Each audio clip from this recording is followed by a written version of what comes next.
ఈ రోజున నేను మాట్లాడబోయేది చాలా అసాధారణమైనది. ఇది ఎంత పెద్ద స్కామ్ అంటే దీనికి మనం సంఖ్యపరంగా మనం ఇది ఇన్ని రూపాయల స్కామ్ అని మనం చెప్పలేం.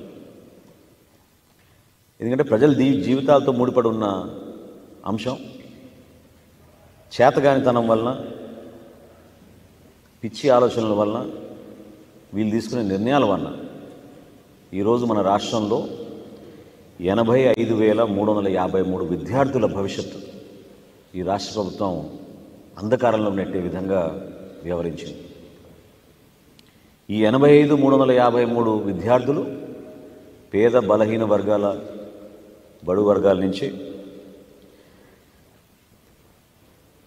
వాళ్ళ జీవితాల్లో ఒక మార్పు తీసుకొస్తున్నామని అనేక కార్యక్రమాలు చేస్తూ విద్యాశాఖని మేము అద్భుతంగా ప్రపంచంలోనే గ్లోబల్ సిటిజన్గా మార్చే విధంగా మేము ప్రయత్నాలు చేస్తున్నామని ప్రభుత్వం పదే పదే చెప్పుకుంటూ వస్తుంది. దీనికి ప్రస్తుతంగా ఉన్న విద్యాశాఖ మంత్రి గారిని నేను ప్రత్యేకంగా ఆయన గురించి కాదు ఇది, ఎందుకంటే ఈ నిర్ణయం గతంలో తీసుకున్నారు కాదు, ఎందుకంటే బొత్స సత్యనారాయణ గారు అంటే చాలా గౌరవం నాకు. ఇది జగన్మామ పొరపాటే. ఏ విధంగా జగన్మామ ప్రజల్లోకి వెళ్ళి విద్యార్థుల భవిష్యత్తు గురించి మాట్లాడి ఈరోజు అంధకారాలను నెట్టేశారో ఆయన కోసమే ప్రత్యేకంగా ఈరోజు ఇది అర్థమయ్యే విధంగా ఈరోజు మేము సమాచారం ప్రజల ముందు పెడుతున్నాం.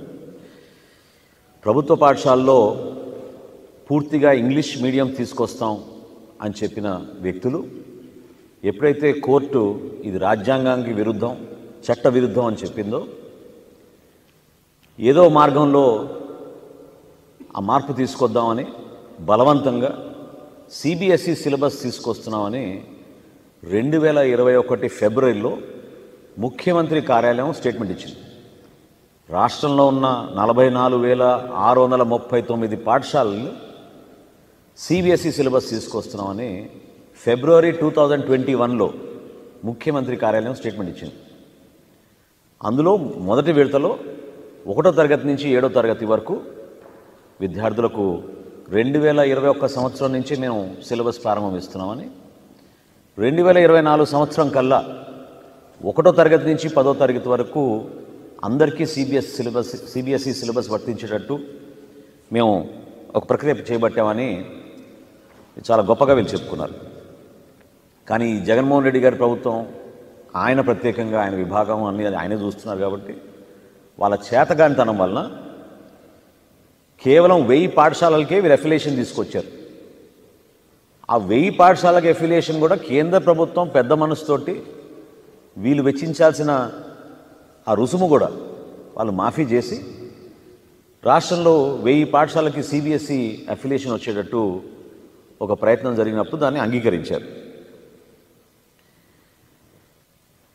కానీ సిబిఎస్ఈ సిలబస్లో మనం విద్యార్థుల్ని చదివించాలన్నప్పుడు దానికి కొన్ని సౌకర్యాలు, కొన్ని వసతులు, కొన్ని అంశాలపైన పాఠశాలలో నేర్పే టీచర్స్ కానివ్వండి, వీళ్ళందరినీ కూడా సమకూర్చాల్సిన అవసరం ఉంటుంది ఆ గుర్తింపు రావాలంటే. కానీ ఈరోజున్న దారుణమైన పరిస్థితి ఏంటంటే ఇది డిసెంబర్ 14వ తారీఖు అంటే ఇంకో 2 నెలల్లో ఈ విద్యార్థులు సిబిఎస్ఈ సిలబస్లో ఇన్ని రోజులు చదువుకున్న విద్యార్థులు ఎగ్జామ్స్ రాయబోతున్నారు. కానీ ఈరోజున్న పరిస్థితి ఏంటంటే వీళ్ళ నిబంధనలు ఏవి కూడా వీళ్ళు పాటించలేదు కాబట్టి ఈ విద్యార్థులు టెస్ట్ రాసుకునే అవకాశం కూడా కోల్పోయే పరిస్థితి స్పష్టంగా మన కళ్ళ ముందు కనపడుతోంది. ఎందుకు ఆ విధంగా నేను ఈ విషయం చెప్తున్నానో ఆధారాలతో సహా చెప్తున్నాను. ఈ లెక్కల్లో ఎక్కడ కూడా తేడా లేదు. దయచేసి ప్రభుత్వంలో ఉన్న పెద్దలు విద్యార్థుల జీవితాలతో ఆడుకోవద్దు. పేద విద్యార్థుల గురించి మీరు వేల కోట్ల రూపాయలు ఖర్చు పెట్టామని చెప్తున్నారు. కనీసం వీళ్ళకి ఈ రోజున రేపటి రోజున మార్చిలో వీళ్ళు ఎగ్జామ్స్ రాసుకునే పరిస్థితి లేకపోతే వాళ్ళ భవిష్యత్తు ఏమవుతుందో మీరు ఆలోచించాలి. తల్లిదండ్రులు కూడా దీని గురించి ఆందోళనతో మీరు జాగ్రత్త పడాలని జనసేన పార్టీ నుంచి మేము విన్నవించుకుంటున్నాం. 85,353 విద్యార్థులకు 300 రూపాయల చొప్పున ఫీజు కట్టాలి. దాని టోటలు 2,56,05,900 రూపాయలు. అది ఇప్పటివరకు కట్టలేదు ఈ రాష్ట్ర ప్రభుత్వం. రెండోది, ఈ 44,000 పాఠశాల సంగతి దేవుడికి ఎరక. ఈ 1000 పాఠశాలలో కూడా సైన్స్ ల్యాబొరేటరీ ఏర్పాటు చేయాలి రాష్ట్ర ప్రభుత్వం. ఎన్నిటికి ఏర్పాటు చేశారండి? 732. అంటే ఇంకా 268 సైన్స్ ల్యాబొరేటరీలు ఈ రోజుకి కూడా వీళ్ళు ఏర్పాటు చేయలేదు. ఇంకా 2 మాసాలే ఉంది ఎగ్జామ్స్కి. అదేవిధంగా గ్రంథాలయాలు ఏర్పాటు చేయాలి ఈ పాఠశాలలో, లైబ్రరీలు ఏర్పాటు చేయాలి. ఈ రోజుకి ఎన్ని నిర్మాణం చేశారు? 721. అంటే ఇంకా 279 గ్రంథాలయాలు నిర్మాణం చేయాలి. అన్నిటికంటే ఆశ్చర్యకరం, కంప్యూటర్ ల్యాబ్స్.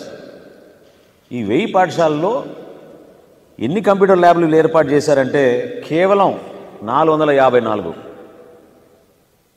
అంటే 546 కంప్యూటర్ ల్యాబ్స్ అసలు నిర్మాణమే కాలేదు, ఏర్పాటు చేయలేదు.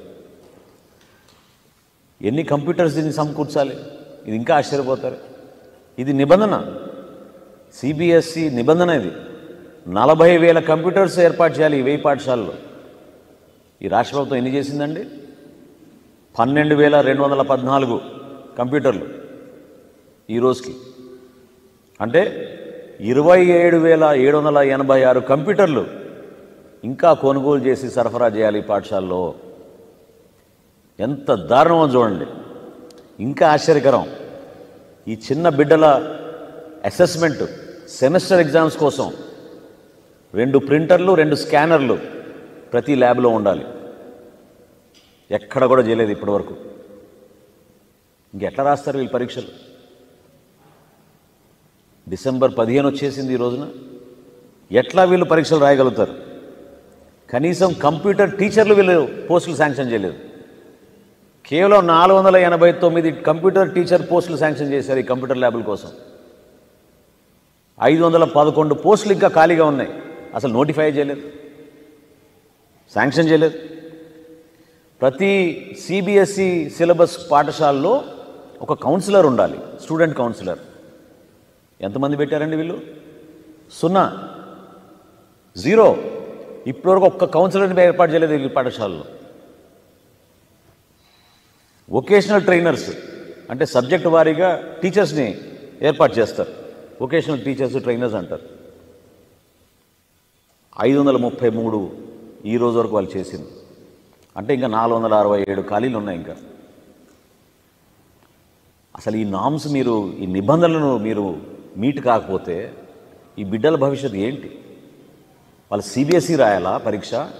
స్టేట్ సిలబస్ రాయాలా పరీక్ష? ఏమైపోతారు వీళ్ళు? ఇంత మోసం ఎందుకు చేసింది ఈ ప్రభుత్వం నేను ప్రశ్నిస్తున్నాను. ఎంత ఆందోళనతో తల్లిదండ్రులు పాపం కష్టపడి వాళ్ళ బిడ్డల్ని పంపించుకుని ప్రభుత్వ పాఠశాలలో పేద బలహీన బడుగు వర్గాల నుంచి పావులేమో ఎంతో ఆశతోటి బిడ్డలు చదివించుకుందామని కష్టపడి వాళ్ళు పంపిస్తే ఈ విధంగా మోసం చేస్తారా? ఈ 85,353 విద్యార్థుల భవిష్యత్తు ఏంటని మేము ప్రశ్నిస్తున్నాం ఈ రోజున. ఊరికే 3:00కల్లా మీరు ఇంకో ప్రెస్ కాన్ఫరెన్స్ పెట్టి మమ్మల్ని తిడితే ఏం రాదు మీకు. ఆధారాలతో సహా, లెక్కలతో సహా ఈ రోజున వాస్తవ పరిస్థితులు మీ ముందు పెడుతున్నాం. ధైర్యంగా మీరు ఒప్పుకోండి పొరపాటు జరిగిందని, సరిదిద్దండి. ఎందుకంటే ఇది రాజకీయ భవిష్యత్తు కాదు, ఈ బిడ్డల భవిష్యత్తు. మీది ఎట్లాగో చెప్పాను నిన్న, క్లియరెన్స్ సేల్ అయిపోయిందని మీది. కనీసం విద్యార్థులు దయచేసి వాళ్ళు ఈ పరీక్షలు రాసే విధంగా ఈ రాష్ట్ర ప్రభుత్వం జగన్మోహన్ రెడ్డి గారు బాధ్యత తీసుకుని క్షమాపణ చెప్పి ఇమ్మీడియట్గా ఈ చర్యలు తీసుకుని ఈ బిడ్డల్ని మాత్రం దయచేసి పాఠశాలలో వాళ్ళకి వసతులు కల్పించి, సౌకర్యాలు కల్పించి ఎగ్జామ్ రాసే విధంగా చేయండి. సిబిఎస్ఈ అన్న వాళ్ళు అదే వీళ్ళు పూర్తి చేసుకోలేకపోతే మరి $3 లక్షల పెట్టి ఐబీ సిలబస్ ఎట్లా తీసుకొస్తారండి మీరు? అసలు మీలో ఏమైనా చిత్తశుద్ధి ఉందా? అసలు మీలో ఆలోచన ఉందా? విద్యా విధానం గురించి మీకు ఏమైనా అవగాహన ఉందా? ఈ రాష్ట్రంలో ఒక హాఫ్ నాలెడ్జ్ ముఖ్యమంత్రి ఉంటే ఏమైపోతుందో ఈ వ్యవస్థ అసలు చూడండి మీరు. సిబిఎస్ఈ మీరు చేయలేకపోయారు, అది కూడా కేంద్ర ప్రభుత్వం సహాయం అందించింది. ఐబీ కోసం మీరు $3 లక్షల వెచ్చించి 4.5 కోట్ల రూపాయలు కేవలం అప్లికేషన్ ఫీ మీరు వెచ్చించడానికి సిద్ధమవుతే 3వ తరగతి నుంచి టోఫెల్ అంటారు, ఐబీ సిలబస్ అంటారు. ఇప్పుడు 44,000 పాఠశాలలకి మీరు సిబిఎస్ఈ తీసుకొస్తామని మీరే కదా, ముఖ్యమంత్రి కార్యాలయం కదా స్టేట్మెంట్ ఇచ్చింది ఫిబ్రవరి 2021లో. ఇది డిసెంబర్ 2023 అండి. 2 మాసాల్లో వాళ్ళు పరీక్షలు రాస్తారు బిడ్డలు. ఎంతో ఆవేదనతోటి మేము జనసేన పార్టీ నుంచి ముఖ్యంగా మేము ఈ తల్లిదండ్రులకి నష్టం కలగకుండా, ఈ విద్యార్థుల భవిష్యత్తుని అంధకారంలో నెట్టకుండా ఈ రాష్ట్ర ప్రభుత్వం దయచేసి అర్జెంటుగా 85,000 విద్యార్థుల జీవితాలతో ఈ విధంగా ఆడుకోవడం నిర్లక్ష్యంతో, అవగాహన లేకపోవడం వలన రోజుకో పథకం తీసుకొస్తున్నామని మభ్యపెట్టే విధంగా వీళ్ళు చేసిన ప్రయత్నాన్ని ఈరోజు ఎండగట్టాం. దీని గురించి వీళ్ళు పూర్తి బాధ్యత తీసుకోవాలి, సరిచేయాలి. వీళ్ళందరికీ కూడా మార్చి మాసంలో ఎగ్జామ్ రాసే విధంగా ప్రభుత్వం ఇమ్మీడియట్గా ఏర్పాటు చేయాలని ఈ సందర్భంగా జనసేన పార్టీ నుంచి మేము డిమాండ్ చేస్తున్నాం.